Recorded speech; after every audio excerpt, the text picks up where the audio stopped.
Hi everyone, I am your host, Peter Zablocki, and you're listening to History Shorts. I hope everyone's having a great day so far, and thank you for making this show a small part of that. If you'd like to help me out with a small gesture, please leave History Shorts a rating or a review, and click that subscribe button if you haven't already done so. For sources and books used as the basis for these episodes, how to advertise on a show, and other information such as a list of our upcoming guests on the Conversation series, or a link to our Patreon account where you can listen to exclusive episodes not heard here, please visit www.historyshortspodcast.com. You could always shoot me an email at peter@historyshortspodcast.com. Today's episode is brought to you by the Podcast Republic, your ultimate podcast listening app. Discover and subscribe to thousands of podcasts from around the globe, all in one place. Download Podcast Republic now and take your podcast experience to the next level. Having said all of that, the iconic image of the immaculately dressed G-Man, hat brim pulled low, pistol at the ready, flashing a silver badge, has become shorthand for the full might of federal law enforcement. Yet those steely-eyed agents who came to stalk America's most notorious gangsters and spies sprang far from humbler, even makeshift beginnings. To understand how the Federal Bureau of Investigation took root is to trace a jagged line from the post-Civil War chaos of laissez-faire justice through progressive-era reform, wartime paranoia, roaring 20s scandal, and finally, the near-mythic gangster wars of the 1930s that stamped G-Men forever into the national imagination. Here is the rest of that story.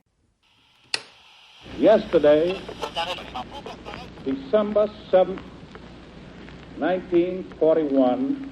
It's one small step for man, one giant leap for mankind. Mr. Gorbachev, tear down this wall. For most of the 19th century, the United States had no standing detective corps answerable to Washington, D.C. The Constitution left ordinary policing to towns, counties, and states.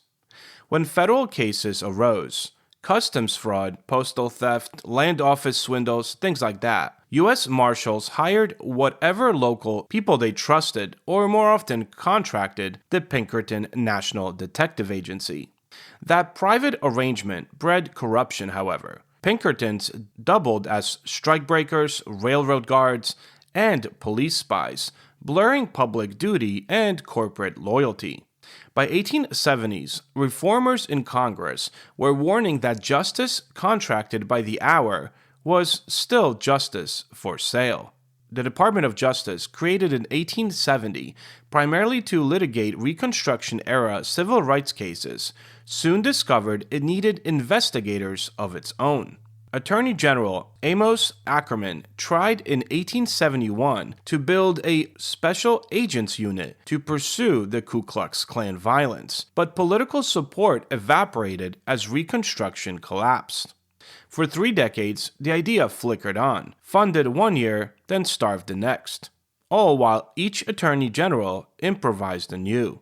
By the turn of the century, as trusts ballooned and public land fraud spread across the West, it was clear that a permanent force of federal detectives would be essential if Washington hoped to enforce the Sherman Antitrust Act and the growing regulatory statutes. Enter Charles Joseph Bonaparte, a Baltimore reformer, great-nephew of Napoleon, yes, the Napoleon, and Theodore Roosevelt's pugilistic Attorney General.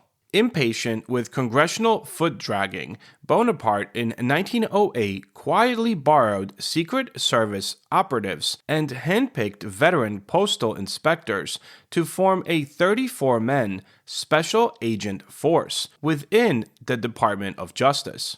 When Congress, fearing a federal spy army, slapped back with an appropriations rider forbidding any such borrowing, Bonaparte sidestepped the restriction by placing his investigators directly on the DOJ payroll. On July 26, 1908, he issued a terse order. The force of special agents hereby created will be known as the Bureau of Investigation. No ceremony, no stature, just an internal memo, and a $300,000 line item.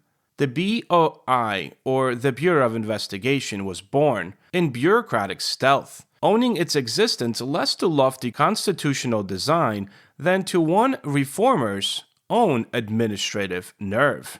From the start, the Bureau was small, fewer than 60 agents by 1911, and very narrowly tasked. They chased debt slavery in the South, white slave trafficking under the New Mann Act, timber and mineral fraud in the West, and antitrust conspiracies everywhere else. Lacking arrest powers, agents collected evidence for U.S. Marshals, or when stakes were high, staged elaborate stings, phony land offices complete with clerks, files, and a replica Great Seal of the United States, all designed to catch swindlers. Their tools were rudimentary: telegrams, handheld cameras, dossiers typed on onion skin paper, but their expanding caseload signaled a shifting national mood. Trust-busting progressives wanted a federal hand strong enough to reach across state lines. World War I exploded the Bureau's powers. Congress hurriedly passed the Espionage Act in 1917 and Sedition Act in 1918, empowering agents to now raid German-language newspapers, arrest draft dodgers, and break up anti-war rallies.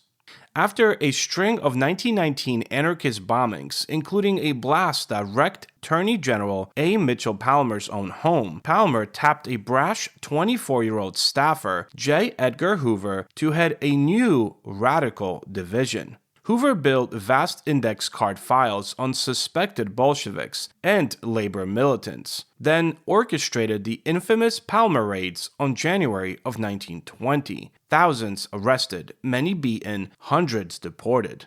Public opinion first cheered, then shifted away at the news of warrantless dragnets and jammed detention cells. When the hysteria subsided, Congress slashed appropriations and the Justice Department promised tighter reins. The episode revealed a tension that would shadow the Bureau forever. Its power waxed in crises, yet risked political ruin when the zeal outran due process. The early 1920s piled embarrassment on disarray. Attorney General Harry Daughtry installed his crony William J. Burns, a celebrity detective recently tarnished by graft, as Bureau's chief. Under Burns, agents meddled in politics, leaked files to journalists, and crushed opponents of the Harding administration, while ignoring corruption later exposed as the Teapot Dome scandal. In May 1924, a disgusted President Calvin Coolidge forced Daughtry out, and with him, Burns. To salvage the Bureau's credibility, new Attorney General Harlan Fiske Stone appointed Hoover acting director with a single mandate: clean house. Barely 29, Hoover embarked on a ruthless purge of the Bureau of Investigation. He fired half the agents for incompetence or scandal, imposed strict entrance exams, required law or accounting degrees, barred drinking and press leaks, and instituted the first centralized agent training school. Efficiency became gospel. Standardized file numbers, cross-reference name indexes, and meticulous crime statistics yearbooks. In 1924, the Bureau adopted fingerprint records from the burned-out New York State Prison Commission and soon boasted the world's largest identification division. By 1932, Hoover added a technical laboratory for firearms, handwriting, and chemical analysis, selling it to newspapers as the modern Sherlock Holmes. Within a decade, the Bureau had morphed from a ragged band of gumshoes into an elite data-driven corps that saw itself as the scientific vanguard of policing.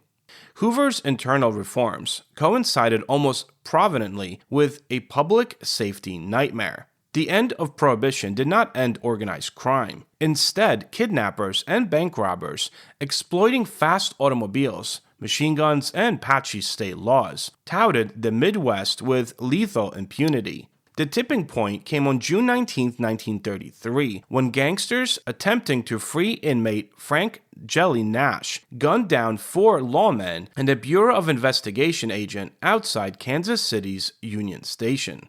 The massacre shocked Congress into passing a clutch of 1934 laws that federalized bank robbery, kidnapping, and interstate flight, granted agents authority to carry firearms, and crucially allowed them to make arrests without the presence of U.S. Marshals.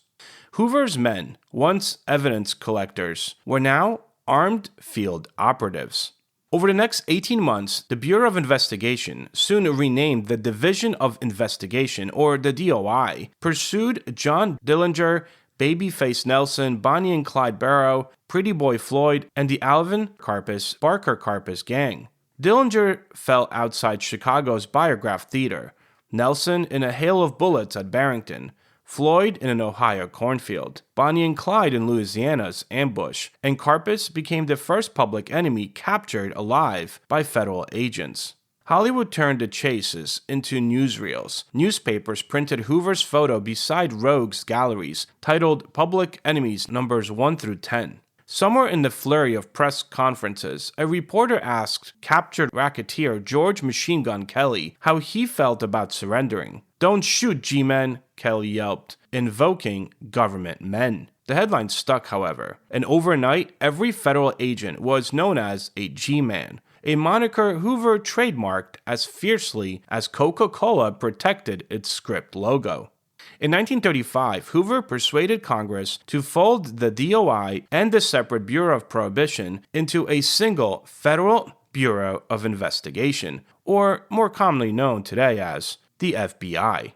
The new name signaled permanence and prestige. So did the marble headquarters rising on Washington's Pennsylvania Avenue. Hoover ruled it with a near monastic ritual. Agents wore dark suits, endured surprise inspections, filed nightly teletype reports in florid Hoover style, and learned to handle reporters as deftly as criminals. The director cultivated star power, radio dramas like Gangbusters and the comic strip War on Crime, yet privately kept confidential files on senators, activists, and even presidents, amassing political capital by the folderful. The G-Man legend soared while its keeper amassed influence unrivaled by any civil servant in American history. Behind the noir glamour lay relentless legislative groundwork. In 1938, the Foreign Agents Registration Act tasked the FBI with unmasking Nazi propaganda networks. The looming war expanded counterintelligence to include espionage from Tokyo all the way to Moscow. A year later, Congress passed the Neutrality Act provisions, criminalizing arms smuggling, again handing the Bureau new authority. By the time of Pearl Harbor, the FBI had 4,000 agents and jurisdiction over sabotage, draft evasion, and scientific theft, well beyond Bonaparte's narrow band of land fraud detectives. Thanks for listening.